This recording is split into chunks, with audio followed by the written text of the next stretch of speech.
Yeah. Hey guys, it's Megan here from Cardtropolis TCG, joined today with Dakota, and we're back with like a Springfest kind of report. We went to Ontario over the weekend to just play in the Weiss tournament, and we ended up helping on Saturday for like the overdress and V premium tournament as well.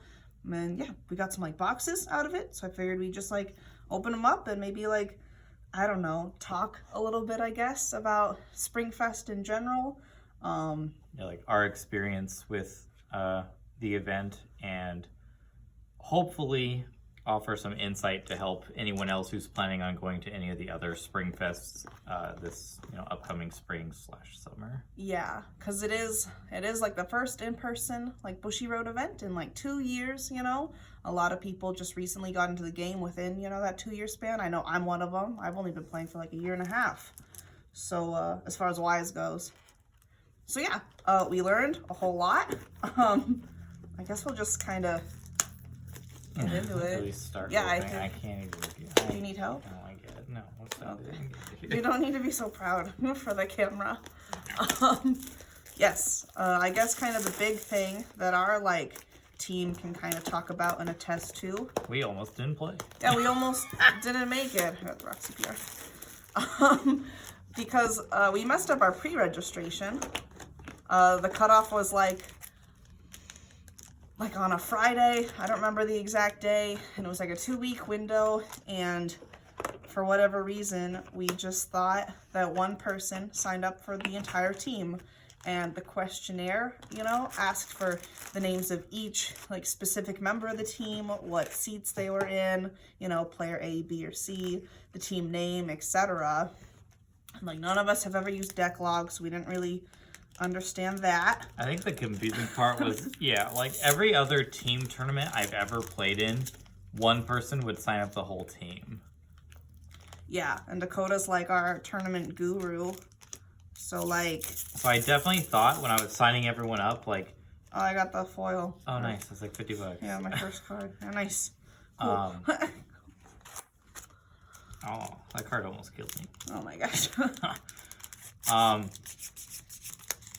But yeah, like... you kind of trailed off. Yeah. Every team tournament that Dakota had ever been to, one person signs up the entire team, which makes sense, right? If you're able to upload you couldn't even get into the venue without your vaccination card. So I guess if the person signing up just had theirs or whatever, then I don't know, it'd be fine. Anyway, the window closed. Only one of us had signed up, our team, Weiss Guys. Haha, punny. Yeah. And then I started seeing all these posts on Vanguardians, Weiss Global and things asking about it. And I was like, oh, we messed up. So I sent a ton of emails out. I was like, we were so nervous because we're up in Washington State, so we had to we were flying down. Yeah. And we had to decide last minute, are we going to cancel our flight and our hotel that we pre-booked a month in advance? Yeah, we already had everything kind of locked and loaded. We had our plane tickets before they even announced the venue, because it was getting within that 1 month mark where you really just want tickets. And we got the last 3 seats on our plane, so we waited as long as we could without spending a premium price on these things. Yeah. I just got the clean cut. Yes, but luckily I was able to get a hold of someone, the Bushiroad. Everyone that I talked to via email and on the phone, they were so nice, very professional and helpful and just really reassuring, because man, this was my first event ever, really, and I really didn't want to miss it or mess it up or anything like that. So definitely make sure that you pre-register individually. Super important. Your team name, the seats on where each person's gonna sit, all that information should match up. Make sure for deck log you have it submitted, and I'll talk more about that later because there's a whole kind of thing with that. They want you to upload a picture of your vaccination card, for COVID. And if it's been over 6 months since your second shot, do make sure that you have your third shot, and that it's on your card, and you have an up-to-date picture documenting that you did get that updated latest kind of vaccination because that's how like one of our friends, he ended up like, I think 2 members of his team, if I'm not mistaken, weren't able to participate. I don't know the full story. I just know either. one of them didn't have his his 3rd shot basically. Yeah. So he couldn't. Which feels just they so straight bad. up didn't let him in. Yeah. Or like he was able to be inside the building, but he couldn't play in the tournament. Yeah. Yeah. But yes, if you want to play their game, you have to play by their rules. So if you want to play, get your shot, you know. Oh, that's the card that almost killed you. Which is so interesting. What a spicy tech. Yes. Moving on. Okay, for deck log, we saw this quite a bit, like 3 times on Saturday. Like 3 teams made top 8 for the various tournaments, and they actually got disqualified because their decks didn't pass the deck check that goes with everyone's decks that go into top 8. So yeah, just make sure that your cards like actually match. Deck log's pretty easy to use. Like I never used it before, but once I kind of actually sat down and looked at it, it was pretty you know, streamlined, straightforward on what it wanted. But even like your card rarities will kind of matter, like could matter. I know for Weiss on Sunday they were having issues with the rarities, like differentiating them. Like the system was having an error, so they just said to ignore that. But like you shouldn't just be like hoping for a malfunction like that. So just make sure your stuff's accurate. Yeah, there was one, and yeah, like don't do any last minute changes. I think my like only thing that was kind of a feels bad about this tournament is that your deck list had to be like locked in like over a week in advance. Yeah, a week in advance for like when the pre-registration window ended, which was a week before the event. So you couldn't do any like last minute changes. You couldn't get a hold of like a high rarity SP or whatever of your card and swap it out. Like what you submit in that deck log for that pre-registration is what you should show up with. And anything else could like cost your team, you know, top 8 spots, promos, you know, the sweet taste of victory. So do not be that guy. I would not recommend it. Did you talk about the heal triggers? No.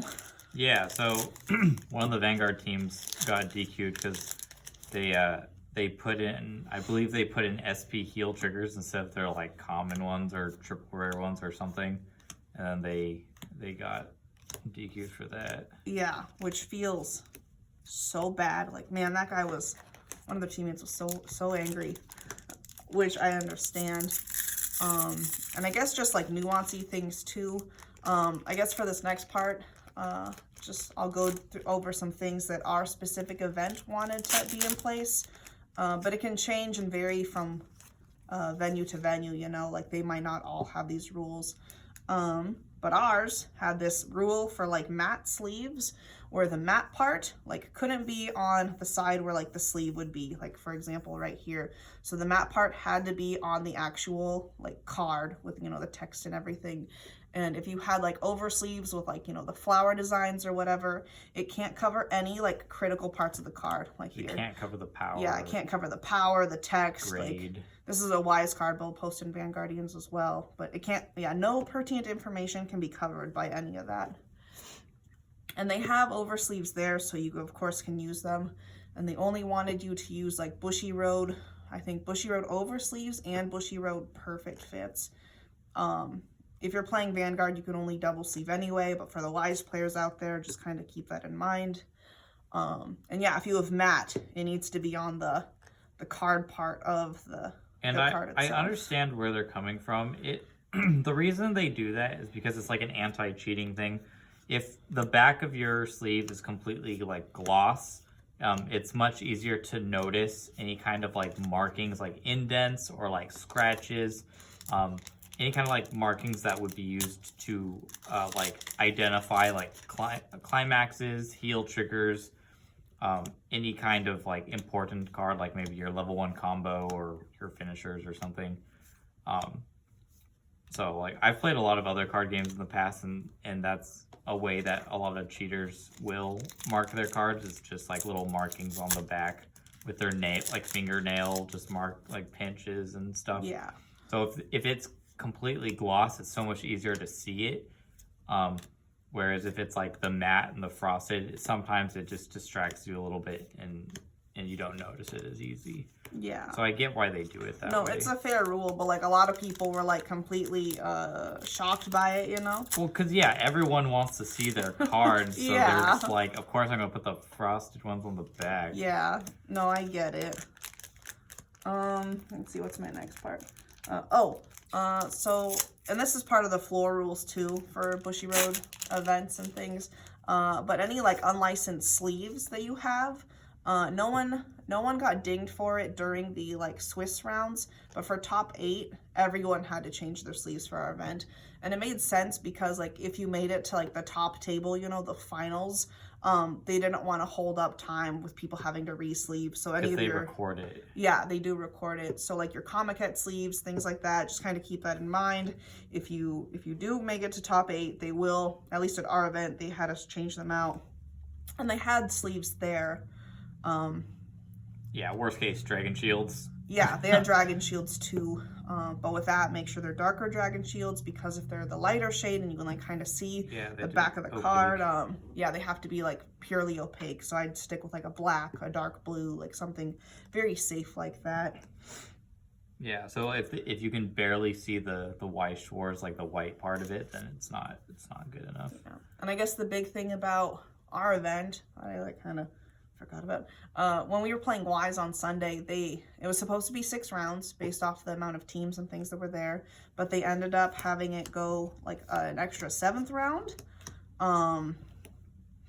because there wasn't, like if they had, after round 6, if they had just cut to top 8, then someone with like a X1 record yeah would have gotten cut. Yeah, which like isn't fair. And they're basically, what they announced was that there was no clear top 8 cut.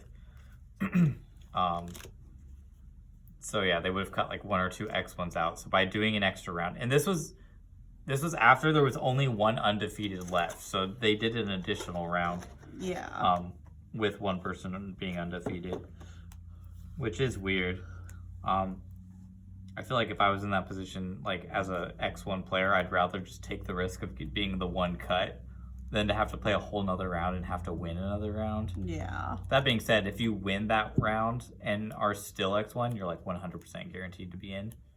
But a lot can happen in 1 round of Weiss. Like. Yeah, no, that's true. Yeah, especially in a game like Weiss where you can just like eat 10 and just feel bad. Yeah. So yeah, so they did an additional round, and then a couple 3 X2 teams got into the Weiss Schwarz top 8 because of that, and we were one of them. We were one of them. Like after round 6, we were like, "Nah, I'm gonna make it." Yeah, and just ready to go home. We were 4-2 after round 6. I'm like, yeah, we might get lucky and get like 9th or 10th place, and hope for a team to get DQ'd, and then we just kind of hop into 8th. But then they announced the 7th round, and then our teammate Steven was like, no, he didn't want to play anymore. Yeah, he was so ready to just go home and take a nap and eat and not touch cards for a bit. But we did drag him out to 2 more rounds. But yeah, that 7th round is what got us on the number 8 spot. Did we talk about triple sleeving yet for Weiss? No. Okay, that should have been in the sleeve part. Oh, I guess really briefly. Yeah, just backtracking, going back to sleeves, and this is mostly for the Weiss players. Per the floor rules, in Weiss Schwarz, you are allowed to triple sleeve. For Vanguard, it's double sleeve. When we were doing our deck checks, the head judge had a discussion, I guess you could call it, with the event organizer over how many sleeves could be used for Weiss Schwarz cards, because the judge knew for a fact in the floor rules it's 3. The event organizer was saying 2, and the event organizer does have final say. But luckily, the judge kind of like talked to him, pulled up the rules and everything, showed him. I don't think he was familiar with the triple sleeving rule in Weiss, but no, some Weiss cards can get so expensive, and I know especially like with our team, all of our decks happen to be max rarity. And some of those cards are like easily triple digits.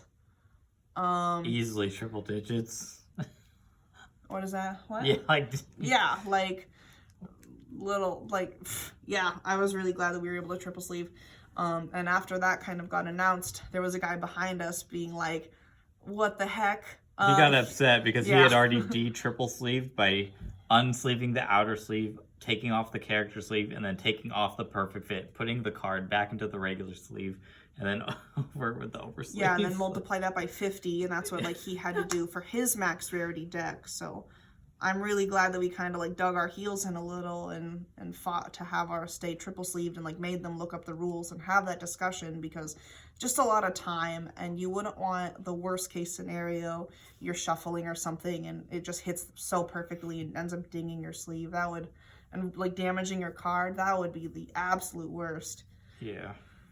Okay. That being said, if you're playing Vanguard, you're still only allowed 2 layers of sleeves. Yes, but So Vanguard cards are typically not nearly as expensive, so double sleeving. even max rarity Vanguard cards are like what, 200 at most in standard. Yeah, I think so. Like what, Trickstar or like the new DSR Irina or something DSR like that. things, I don't know. Yeah. Or like those signed. I don't know. Yeah. Yeah, so just kind of, I would even, if you have the time, just look up the floor rules and kind of brush up on them. There's a lot of really good information on there about like dice and like the use of tokens and like what kind of playmats you can use and like just good things, the different things that can cause like warnings and game losses, things like that. Worth a read if you have the time. I would recommend doing so. I did, and I kind of just passed the information along with my team, and I think it helped. And then just kind of quick general rules. They're not supplying, at least at our venue, they weren't supplying masks for COVID. So to even enter the room of the convention center where it was held, you had to have a mask on. And you had to have your mask on, you know, at all times during the tournament, which is understandable, you know, first event in 2 years. I wouldn't blame them for being overly cautious, which I think is what they did, but better to be over than under in that kind of case. No one, I mean, people complained about the mask, like myself included, whatever. But, I mean, it gets warm in there. It does suck. You go outside, fresh air, it's fine.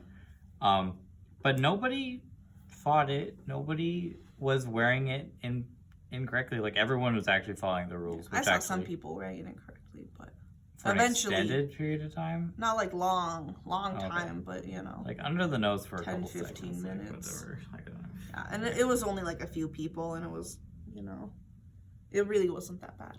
But yeah, just keep that in mind. Kind of like bring your own spare masks if you can. They are like very specific about what kind of masks they want. Like they don't want any cloth ones, they said, even though I saw some people wearing cloth ones. I think if you just have anything that like goes around your nose or whatever, with the like adjustable nose guard thing, then you'll be fine. Yes, and I also recommend bringing your own snacks and like water. I think that's just kind of a general tournament rule.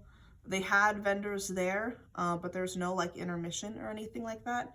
And I know like for Weiss almost, I feel like almost half the participants every time they called for time in the round, like had their hands raised for needing, you know, to go into that time extension. And I actually know why that is. So Weiss games, just how they are, take a while, right? Yeah. When you get into competitive like events, people take more time on their plays because they're more careful. Yeah. If you have better, you know, the better players playing against each other, they're going to be more compressed. They're going to naturally cancel more. Mm-hmm. So if you get like certain players against certain players, the game should last longer. On top of that, you have to wait for your team to finish. So say you finished quickly, but you still have 2 other teammates that are still playing. So like every team basically went to time because somebody on their team went to time. Yeah, and if you left your table, then you wouldn't be able to like go back to your table, mm-hmm. which makes sense, you know, communication and all that, integrity of the match. Yeah. Yeah, and the reason they don't want you to like get up is because you could like peek over your opponent's hand, see something, I don't know, maybe hand signal to your teammate. Yeah, like it's something just an ridiculous. Extra precautionary, but it's happened before, or else it wouldn't be a rule, I guess is kind of my thought process on that, so yes. Did we go over the like no communicating? Oh yeah, they are no communication tournaments, so you won't be able to like coach your teammates, so just kind of keep that in mind. There was some like little bits of banter here and there, but like no one was like heavily discussing strategy, you know, mulliganing hands or like plays or anything like that, which you cannot do. It's more like when somebody ate damage, you're like, oof. Yeah. Or like when they cancel, like, whoo. Yeah, there'd be like, ooh, yeah, small little like peanut gallery noises were fine, but yes, I wouldn't leave it at that. Let's see, what else did I? Yeah, it was a well-run event. The Bushiroad, like, they were severely understaffed, and even the day that we helped, it was like pretty understaffed. Yeah, and like I think the staff that did come out, like they were all just super helpful, super friendly. They worked so hard, like just on their feet, standing, walking around, like monitoring games for, you know, 10, 12 hours. That's a huge undertaking. So definitely no small feat there. Yeah, I don't know. It was my first regional, my first like Bushiroad sanctioned event, so I don't really have a ton of like pros and cons. I thought it was super fun. I would love to go to more, you know, a little sample, and now I'm like addicted. So we'll see how that goes. That's all my notes, so that's good. My box is better than yours because I got 2 foils, and one of my foils is way more than your stuff. Oh yeah, no, I got a crap foil. You got the runner though, that's sweet. I got the runner and the brainstorm. Yeah, I got the brainstorm and the clean cut. I think that's something, but yeah, I don't know. I got the chonky Rudy that you should be playing in your deck. Yeah, I think that's about it. I don't want this video to like run too long, but we probably rambled and it just like an informational video. Yeah. That being said, wherever this ends up getting posted, if you guys have any questions, feel free to like leave comments. We'll do our best to like respond to them with we'll also get back to you, and we'll do our deck profiles as well. Since we did do top 8, we'll be filming those next actually. But yeah, ultimately, if you ever have any questions, the head judge at whatever event you're playing at has the final say. That's not true. The event organizer. That's what I meant. Say. Whatever. If you read the floor rules. Oh my gosh. So just always double check with them. And you can do so even before like the tournament if you want to just confirm a card effect or an interaction that you're, you know, that you're confident that's how it plays. But just in case anyone who's unfamiliar with your card, you know, and its effect. Yeah, everyone's there to help. Everyone's super nice. It was a really good event for anyone who like just recently got into the game and like has some friends and one of these Springfests will be nearby. I highly recommend just going out and playing, you know. It's cool to like see all the different decks. It's cool to interact with the community, you know, like face to face. That's a pretty unique experience. And it's free. Like, oh yeah. Unless you fly like we did, if you just have to drive a little bit, that's even better. Yeah, everyone that we talked to, that we like played against or just talked with, they were blown away that we, you know, took a 2-hour plane to get over there. But one of our opponents, one of our teams, they like flew in from New Jersey, you know, which is way farther. And there were people like flying in from Canada, and I'm sure like all over the place. But no, I would hands down fly again. There's none of these events in Washington, so like Dallas or something, or Texas. Houston? It's Houston or Dallas, I don't remember. I think it's Houston. Yeah, I don't know. It was a lot of fun. I highly recommend it. I just make sure that you definitely make sure you're, you know, all of your ducks are in line before that pre-registration window closes. And like it's open for 2 weeks. I think if you email like the just general Bushiroad support, it might be kind of difficult to get a hold just because, you know, they're busy. And I think that office like goes directly to Singapore, so it might be a little bit of a, yeah. But just even in the Facebook groups, like there's people like with experience, and yeah, like Dakota said, you can even just comment here and we'll do our best to like help, because I wouldn't want anyone to like get turned away at the door. Like that just feels really bad, especially if you like traveled or like, you know, were really hyped up for this event. I think everyone should get the chance to play the game that they like hopefully love so much. Okay. Well, I'm done talking. I'm done running up the timer. Yeah, no, that's good. All right. Thank you guys so much for watching while we like kind of open these boxes and chat a bit. Yeah, leave a like if you want, a comment if you need to. Yeah, and we'll be happy to help in any way we can. Bye. Until then, bye guys.